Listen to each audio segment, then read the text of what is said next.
So yes, season 3 of Overtly Critical. And we're going to do American Psycho this week because we tried to do it in season 1 and season 2. Just our luck couldn't get it to be picked. We had a moment where we almost had it picked, and then we were like, no, that felt strange. So we're finally doing it. American Psycho, directed by Mary Herron. This is technically our second female-directed film because 4 Rooms, but I don't know if I count that. We're trying to be more inclusive this season with who we pick for directors and genre as well as countries of origin. We're trying to be more interesting with the movies we pick, so it's not the same all the time. So American Psycho, right? It's disguised as a slasher film when in reality it's a pretty deep criticism of 1980s Wall Street culture, right? Rather than just having these rich bankers and stockbrokers womanize and steal from the lower class, they actually kill them. Right. Or rather, just Patrick Bateman, who is played by Christian Bale and is just an incredible performance. I like the idea that because it takes this film, there's other films like Wall Street that do touch on these ideas, but because they throw it into a slasher and they make it this ridiculous thing, this crazy thing, I think it's a way to really dramatize and make you go like, oh yeah, these rich people are really crazy. And the film makes you believe, and I think one of the things it does really well, being in this time period, you easily believe how somebody in this culture could be Patrick Bateman. And how not only could how it could create somebody like that, but how that kind of person wouldn't get in trouble for killing people and could totally get away with it. And I really like that part of it. Not that we need to start in order, but the first thing that I noticed in the film, maybe a little cheesy, is I think there's a lot of shots of food in the film. And one thing that I did notice later, and I'm not sure if this is correct because I sort of came to this opinion at the end of the film, I don't think we ever see Patrick Bateman eat food, ever. But there's a lot of shots of food. Well, to me, what I found striking is in the opening scene in the restaurant, which I know you said was like very white and pure. We see like what looks like blood dripping down, which turns into, of course, like a raspberry syrup on this dessert. Right. And it's pretty basic, symbolism of this is how he sees women. They're his food. He's a predator. He's hungry. It's very elegant the way it is presented. Most of Patrick Bateman's life is very elegant. I would say like it's not like you haven't seen the meat and murderer thing before, but the way they introduce it in the title screen at least is visually interesting. To tie it back, it's like how Mickey Knox is a butcher.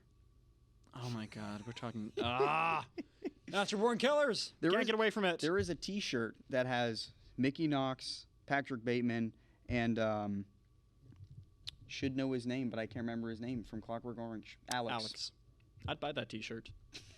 Anyway. Actually, I don't know if I'd like what that would say about me. No, I agree. And Tyler Durden. Anyway, so, yeah, I think right off the bat, there's a couple things about the opening scene that I thought were really interesting. Like, when they're having their conversations, and first off, Bateman's like, well, chill with the anti-Semitic comments. I really think it's interesting that he pretends to have, like, some moral high ground over people in these situations when he absolutely does not. Yeah, I kept wondering on my first viewing what his political beliefs that he shares are supposed to represent for him as a character. And I kind of came to the understanding that it's supposed to be indicative of the upper class pretending to care when they don't. But I like what you're saying about it could also be him trying to have a moral high ground over people. There's a part of me that feels like sometimes Patrick Bateman, he knows that the culture he's part of is bullshit. And as he says many times, I want to fit in. He doesn't do anything because he actually wants to. He wants to be a part of this culture. And I really liked that. In that another scene later, he's like, well, no, the real problems in the world. And he lists like a bunch of, like, whether you agree with them or not, they're actual, like, things. They're actual political, social issues. And all, like, the people sitting at his table with him, like, scoff at it. I was expecting, like, this dramatic music to come on. Like, it's the... something like out of a friggin' Oliver Stone movie. Right. Which, thanks to Alex, who told me this, I guess Oliver Stone was almost going to direct it or had the chance to direct it. Oh, that would have been incredible. Would have been interesting. Absolutely no offense to Mary Herron, the director of this movie. No. I just think that I would love to see that version. I'd love to transition to talking a little bit about Patrick Bateman's character. Sure. This is the guy. This is the guy from the memes, the Sigma male grind set. What a fucking loser. Yeah. He's so incredibly dopey, and the movie absolutely intends that to be the case. They say it explicitly in dialogue that he's the biggest loser on Wall Street. He's a dope. He's dumb. He's got what he thinks are deep musical tastes, and it's like the most generic pop music of the time. He can't get into like a reservation to even like these fancy places that his peers can. Never gets a reservation to Dorsia. How the hell did the memes of like, are they totally ironic, or are there people who actually watched this movie and thought, I want to be like Patrick Bateman? I think it's people that saw other memes or clips from the movie and they have no idea. I would hope so. I will say, if you've gone this far in the review and you still haven't seen American Psycho, the memes don't spoil anything really outside of just like, yeah, he kills Paul Allen and some other stuff. But right. I mean, I'd seen all the memes, and I had no idea where this movie was going when I watched it. Mm-hmm. The music taste is a really interesting thing. And there was one line in the film, I think it was when he had the two girls over, when he was talking, I think he was talking about Phil Collins. Yes. But he said something about, like, the new album, and he says something about it's the best album commercially and artistically, and I think I like the idea that he's kind of equating those two things, that commercially being successful means it's also good artistically. It's this perfect representation of like 1980s corporatism with music. He only likes music that does well successful. The older stuff is too new wave. Yeah. As he said. It's also just, the idea that he brings it up to the women, how Patrick Bateman sees women. He sees them as totally disposable. His entire community of stockbrokers sees women as disposable. He wants to have sex with them. He wants to fucking eat them.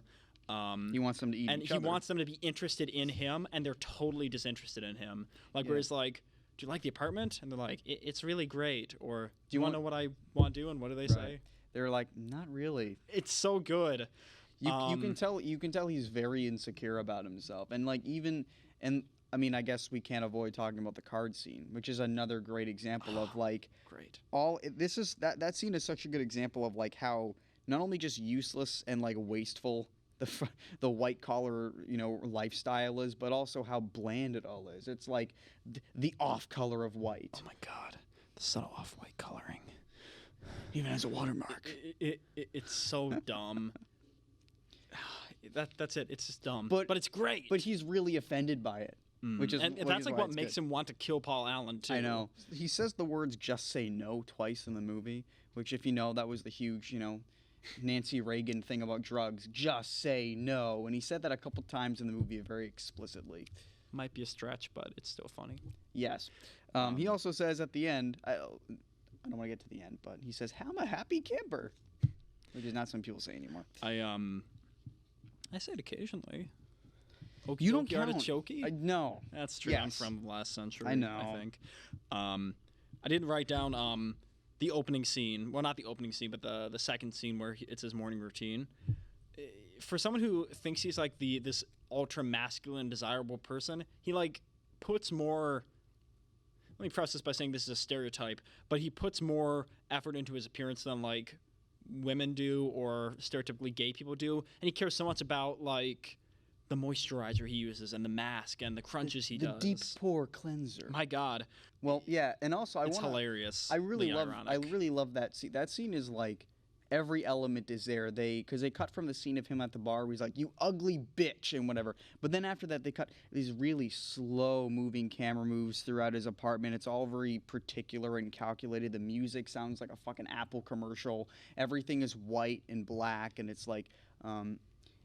I really liked how those scenes work, because even when they come back to his apartment later in the movie, they still play that piano. I love that stuff.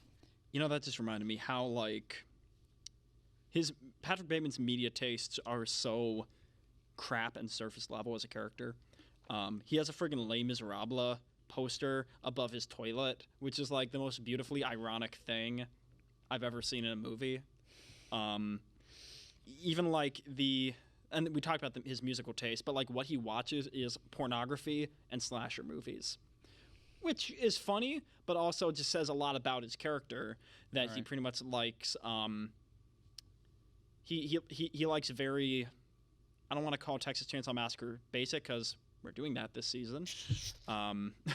It won the poll. Yeah. But also, there is this very deep connection between sexuality in horror, especially in like Texas Chainsaw Massacre, that just shows his character of he wants women sexually in this aggressive way.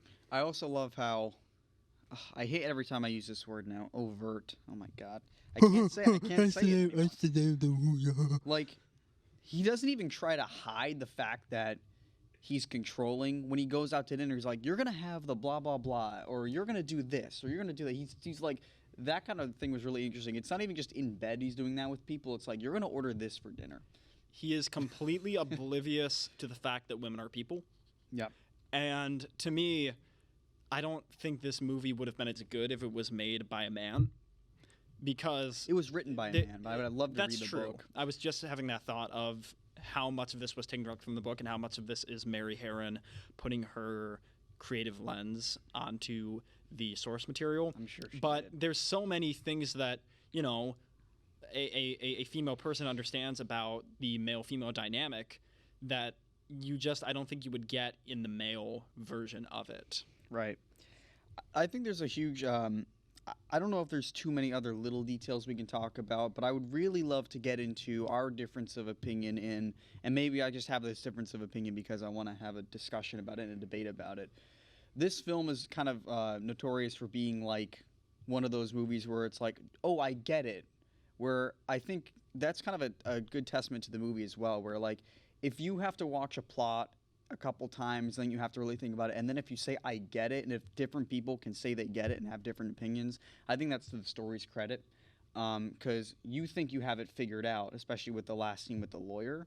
I guess, even if people watch the movie, obviously he confessed all of his murders. And then he talked to his lawyer, and he's like, no, Paul Allen's, not dead. Or I had dinner with Paul Allen. Why isn't it possible?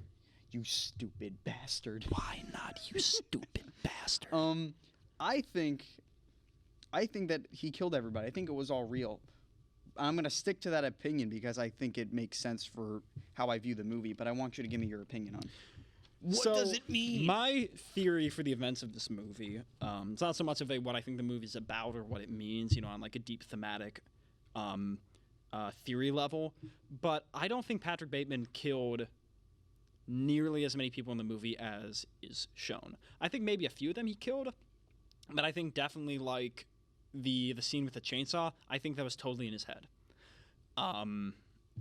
Just because there's certain inconsistencies within the story of like the detective when they're having their last scene together over dinner or lunch or whatever it is. The detective says like, that's not what I have for his alibi. And he says, you were my alibi or my source has you eating dinner with what's his name? The idiot that he was pretending to be. Right. And I'm thinking, yeah, it could mean like it Marcus? doesn't Marcus Hallstrom or whatever, or Halberstram. I think Patrick Bateman imagined himself killing Paul Allen and never actually went through with it. And I think the apartment was not Paul Allen's apartment. I think he imagined that too. And also, it's just too sloppy for him to get away with it. It's far too sloppy. He drags a corpse in a bag that's bleeding blood through the lobby of his building. He chases down the apartment complex with a chainsaw. And I do not believe for a minute that he got everyone out of the apartment complex. He's horrible at covering up the murder of Paul Allen with, like, the fake message. I think this is all a fantasy he's having. And especially with the end where he talks to the lawyer and the lawyer's like, I had dinner with Paul Allen twice in London. I absolutely think that how the movie ends is he realizes he was pretending that it happened or he was hallucinating it, but that he could have gotten away with it. I think that the ending, maybe the Paul Allen thing complicates things, but I think the fact that it was sloppy and the fact that he did all these things and got away with it, I think it has more to say about the world, which is why I think a lot of these things actually happened. Because the point of the movie is discussing the 1980s and discussing this kind of culture, the fact that you can't tell one person apart from another. And one of the notes I wrote down is when everybody looks the same, there's no face, so there's no accountability. And I like the idea that when you think about the scenes, like, oh, of course, that girl was running down the hallway, banging on doors. Yes, I think that did happen because I think the point is nobody cares. When he's dragging the body out to the car, the guy isn't like, wow, why is there a body bag? He's like, where'd you get that bag? He's in the bar with somebody, says, I'm into murders and executions, and she hears mergers and acquisitions. I think people are so conditioned in this world to not care, or they have certain expectations about people, especially like Patrick Bateman, that they wouldn't even think about it. I mean, there also is something to be said about, like, what he says to the woman in the bar. He's like, you ugly bitch, I'm going to stab you and shit like that. I think that's more commentary, I guess, on, like, men can say that shit and the woman just takes it. But I think generally, like, yes, it is a lot of ridiculous shit happens in the movie. But I think when the movie's discussing this culture and the idea that they can kind of get away with anything, I feel like for it to be real kind of reinforces that. Because it's the idea that, you know what, he's doing all of it and nobody cares. I think it also, with the ending, we see Reagan on the TV screen, and who's his best friend or whatever thinks he's his best friend, the other stockbroker guy who drinks the mineral waters, like, how does he say all this stuff? They think he's like this harmless old man, but inside, I know there's something up. It's a very obvious parallel being drawn between Patrick Bateman and that whole class of people who are rich enough to get away with it, and, you know, Reagan, who, you know, Iran-Contra, for example, they basically completely got away with.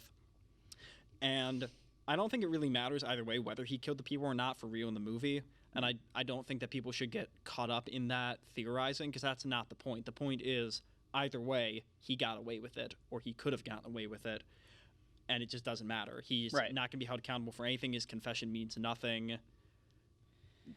I think, without getting too far into this rabbit hole, too, I think the film does open the possibility that, okay, if people can't tell each other apart, how do we know if Patrick Bateman's really Patrick Bateman? Or if Jared Leto is really Paul Allen?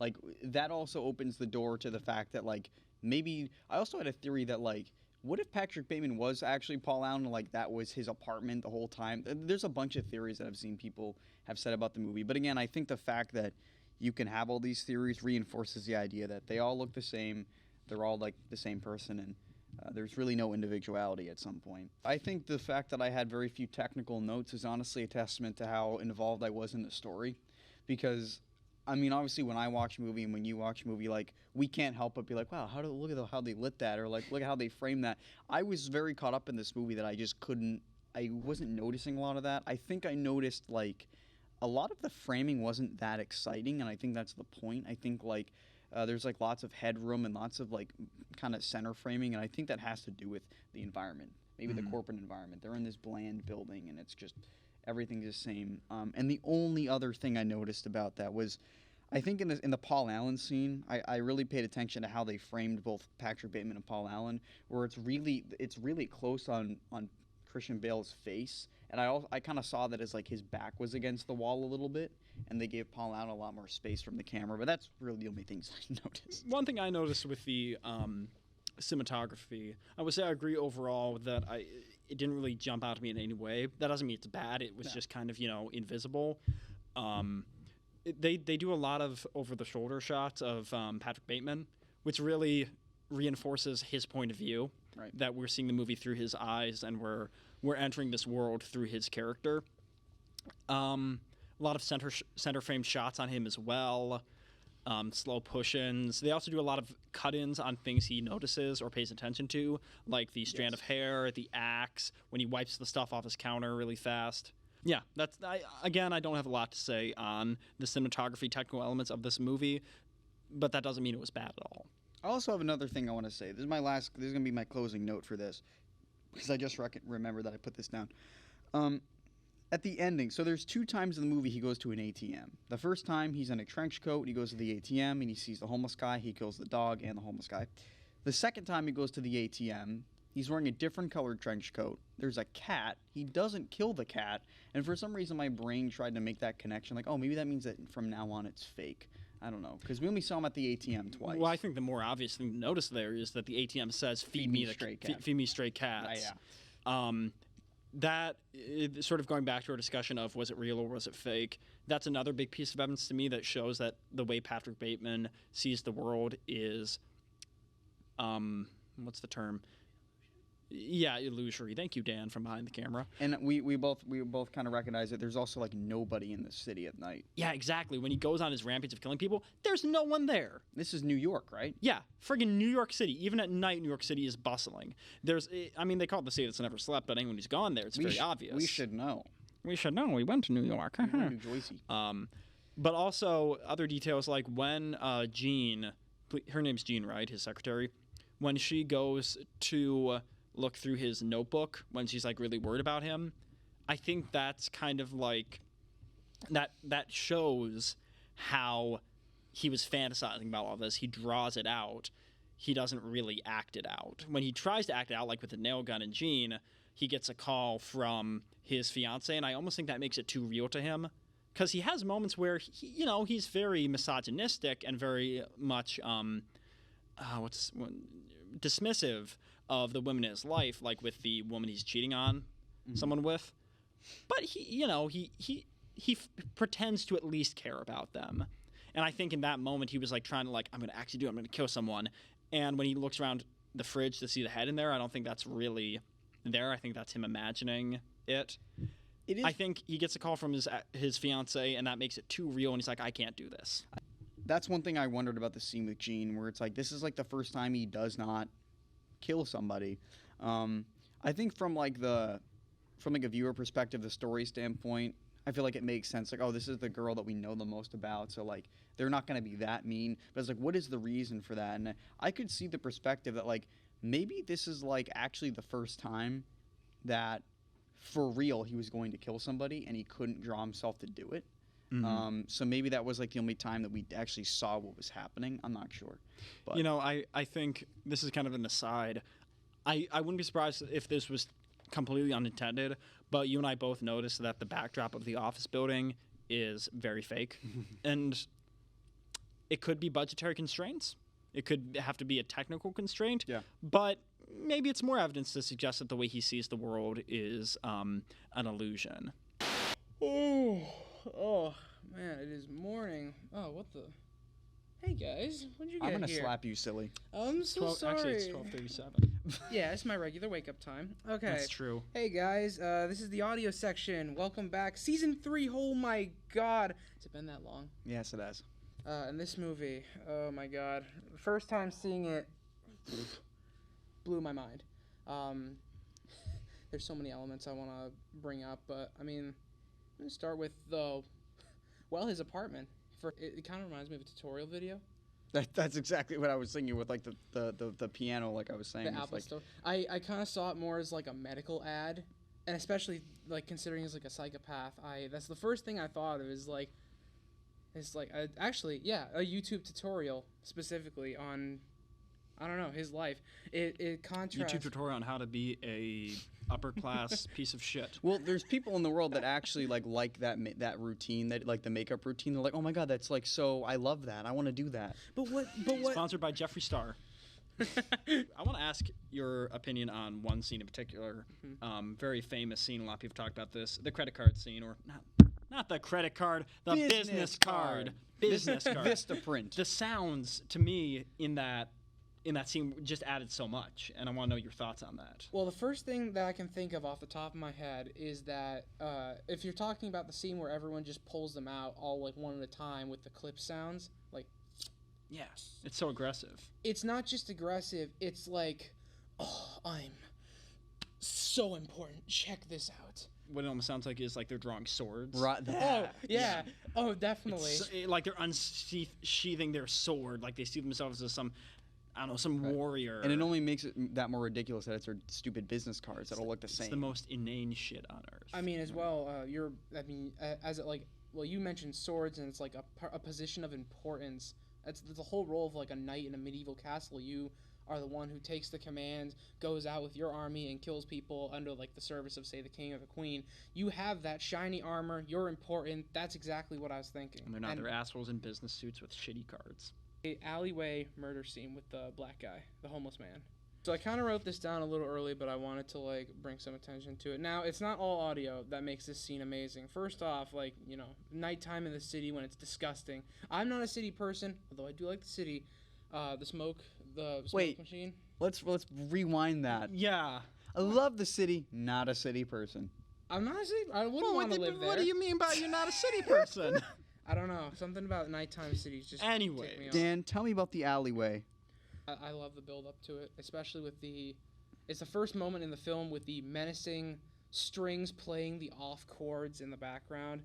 The use of the strings in the background, it kind of sounded like crunching, like, and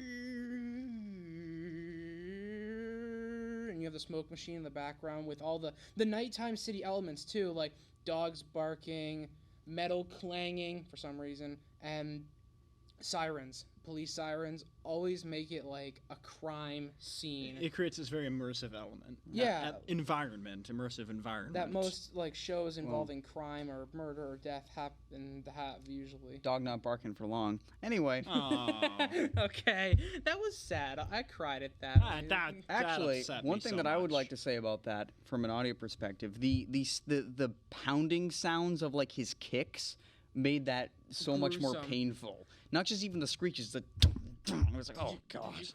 Oh, and actually, the murder of Paul Allen. That in the scene where he kills him with the axe. The first thing I thought of is like, okay, well he's back in his nice clean apartment. You have the music, and what was the song he put on?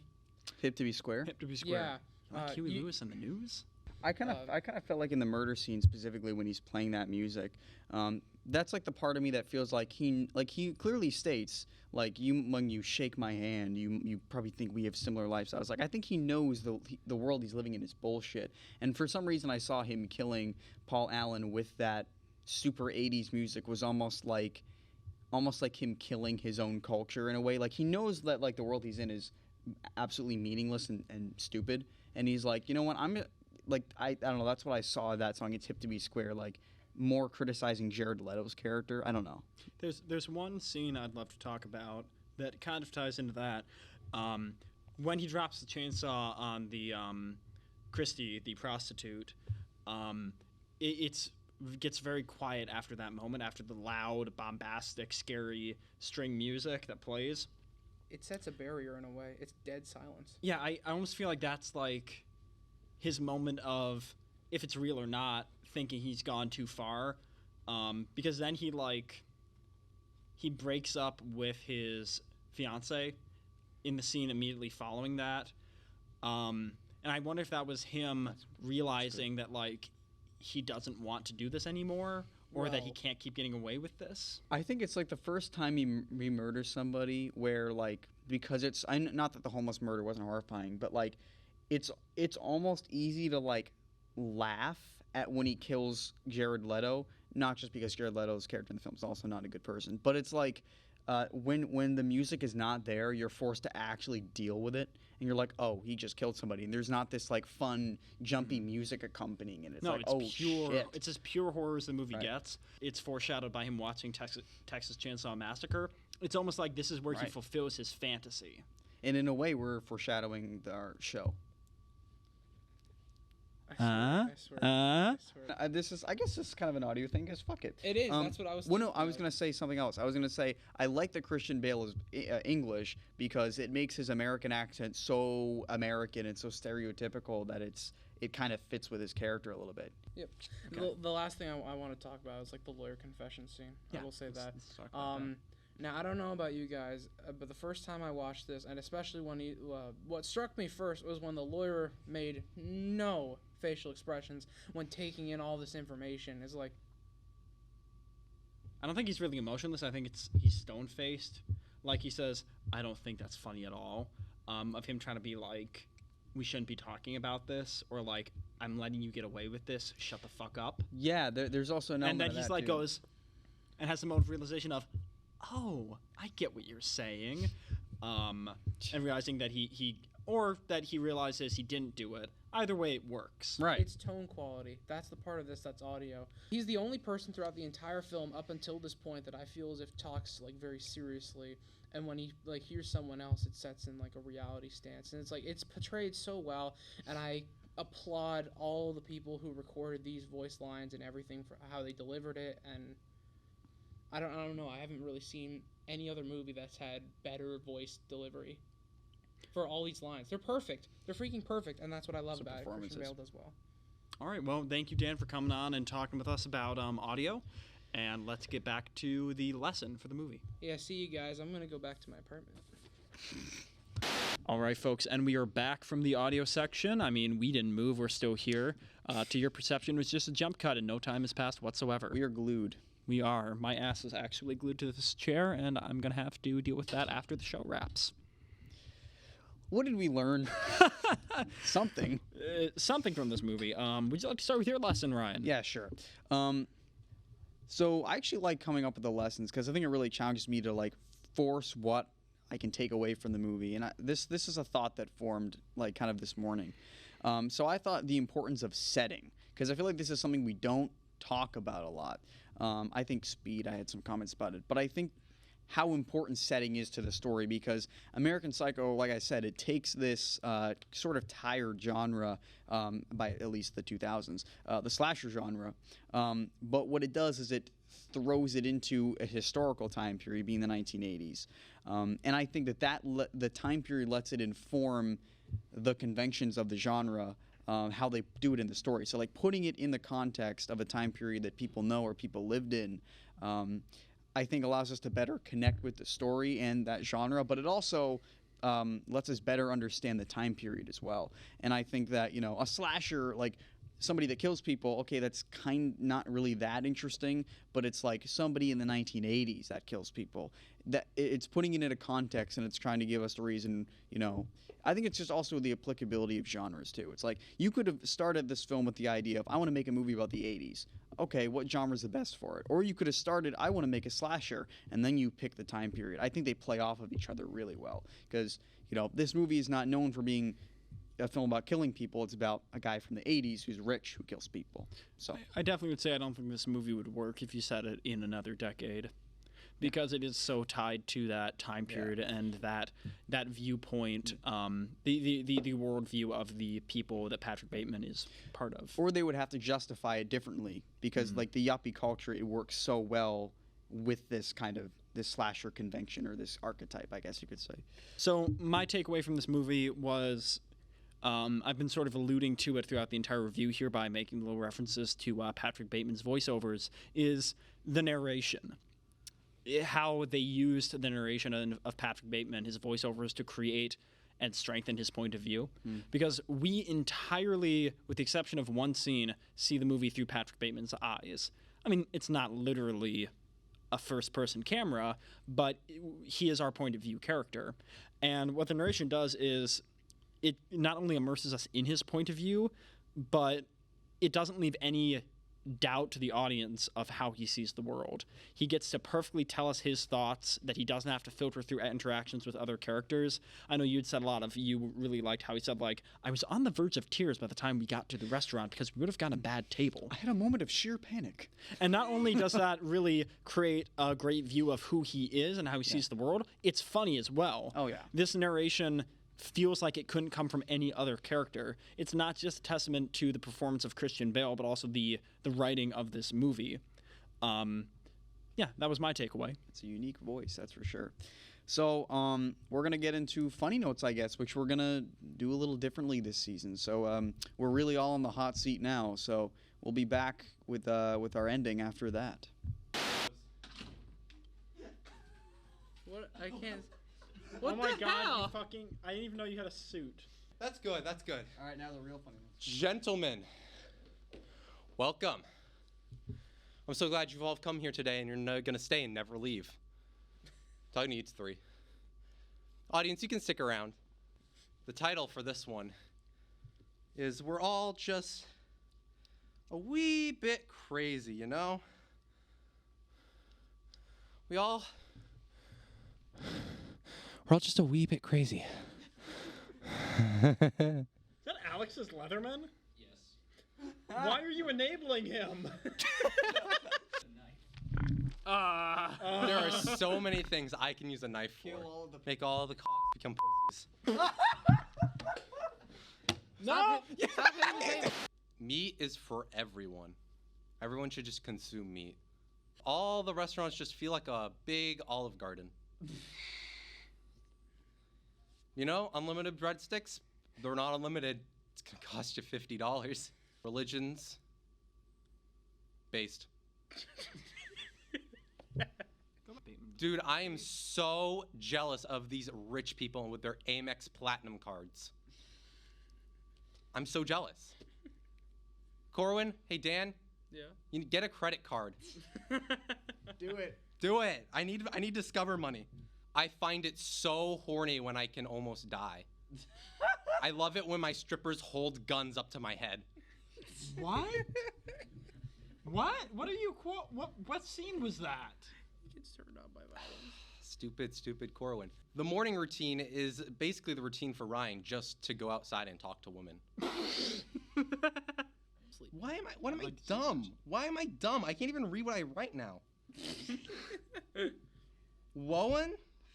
Cognitive decline. I'm Joe Biden and I have dementia. It just says Wona, but I have context, not Corwiner. What? JPEG City. Oh my god. Asian dry cleaning guy expired Family Guy funny mom.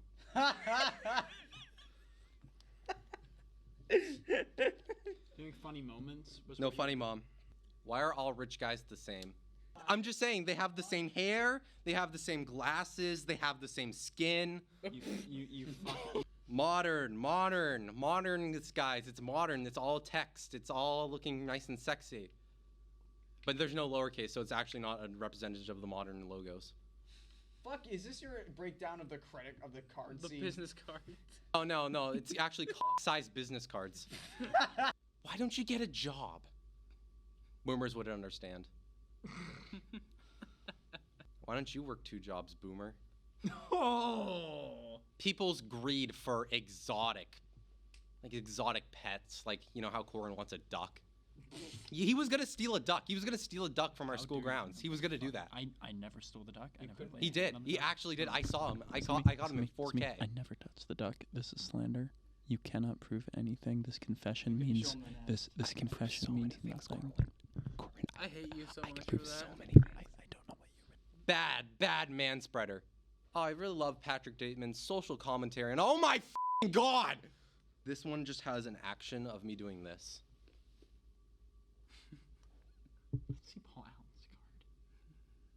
Intense workout with hard sex. No, Joey! We can't say that. We're gonna get age restricted. Homosexual. I love you, Coro Sexy. Sploosh in the fertile host. What?